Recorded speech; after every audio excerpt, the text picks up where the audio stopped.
மற்றொரு முக்கிய செய்தி, துக்க வீட்டில் ஏற்பட்ட தீ விபத்தில் பெண் ஒருவர் உடல் கருகி உயிரிழந்திருக்கிறார்.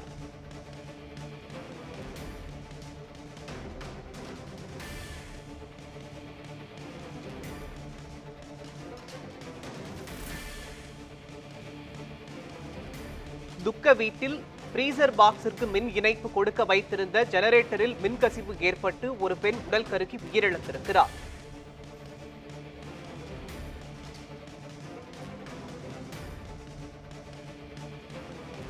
ஜெனரேட்டரில் மின்கசிவு ஏற்பட்டு நடந்த தீ விபத்தில் பத்மாவதி என்பவர் தீயில் கருகி உயிரிழந்திருக்கிறார்.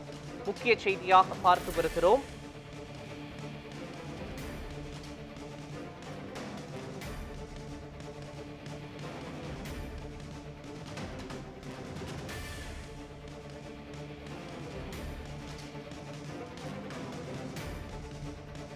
துக்க வீட்டில் ஃப்ரீசர் பாக்ஸ் மின் இணைப்பு கொடுக்க வைத்திருந்த ஜெனரேட்டரில் மின்கசிவு ஏற்பட்டு தீ விபத்து ஏற்பட்டதில் பத்மாவதி என்பவர் உயிரிழந்திருக்கிறார்.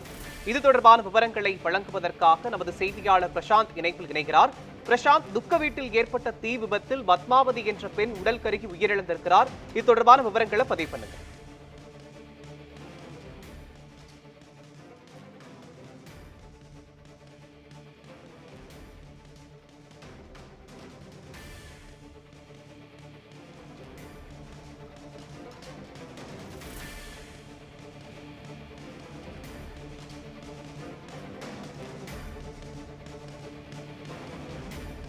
கோவையில் துக்க வீட்டில் ஏற்பட்ட தீ விபத்தில் பெண் ஒருவர் உடல் கருகி உயிரிழந்திருக்கிறார். இது பற்றி விவரங்களை வழங்குவதற்காக நமது செய்தியாளர் பிரசாந்த் இணைப்பில் இணைகிறார். பிரசாந்த், இது தொடர்பான விவரங்களை பதிவு பண்ணுங்க.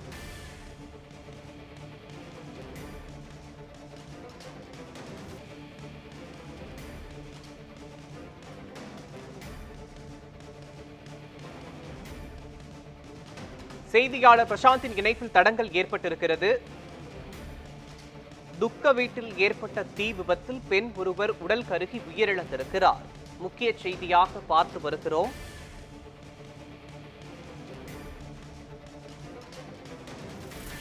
கோவையில் துக்க வீட்டில் ஏற்பட்ட தீ விபத்தில் பெண் ஒருவர் உடல் கருகி உயிரிழந்திருக்கிறார்.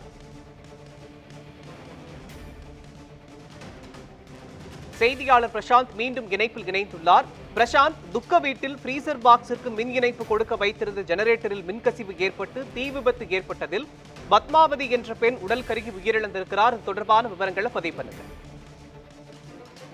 மோகன், கோவை கணபதி பகுதியை சேர்ந்தவர் ராமலட்சுமி, 85 வயது. அவர் நேற்று வயது மூப்பு காரணமாக இறந்திருந்தார்.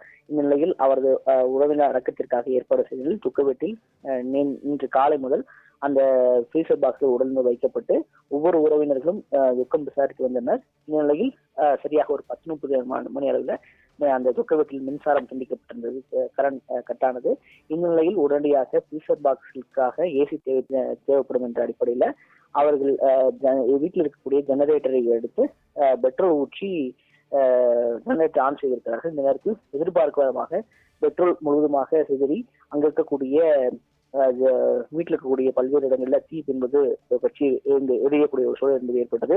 உடனடியாக ஃப்ரீசர் பாக்ஸில் கிட்ட வயது மூதாட்டி ராமலட்சுமி உடலும் சரியாக தீக்காயம் ஏற்பட்டது. அதற்கு பிறகு ஒரு அறையில் கிட்டத்தட்ட சிலர் அந்த வீட்டிலிருந்து வெளியே ஓடி வந்த பிறகும் ஒரு 4 பேர் அந்த அறையில் மாட்டிக்கொண்டார்கள். குறிப்பாக ராமலட்சுமி உறவினராக இருக்கக்கூடிய பத்மா, அதே போல அவர் உறவினர் இருக்கக்கூடிய சேகர் மற்றும் காந்தகுமார் உள்ளிட்ட பலரும் அந்த ஒரு அறையில் மாட்டிக்கொண்டார்கள்.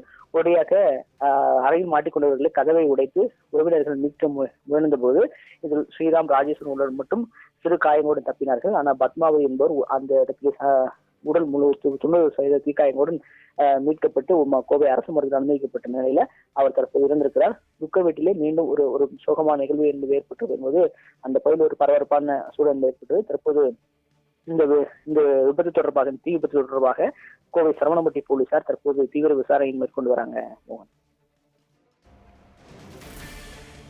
விவரங்களுக்கு நன்றி பிரசாந்த். துக்க வீட்டில் ஏற்பட்ட தீ விபத்தில் பெண் ஒருவர் உடல் கருகி உயிரிழந்திருக்கிறார். துக்க வீட்டில் ஃப்ரீசர் பாக்ஸிற்கு மின் இணைப்பு கொடுக்க வைத்திருந்த ஜெனரேட்டரில் மின்கசிவு ஏற்பட்டு தீ விபத்து ஏற்பட்டிருக்கிறது.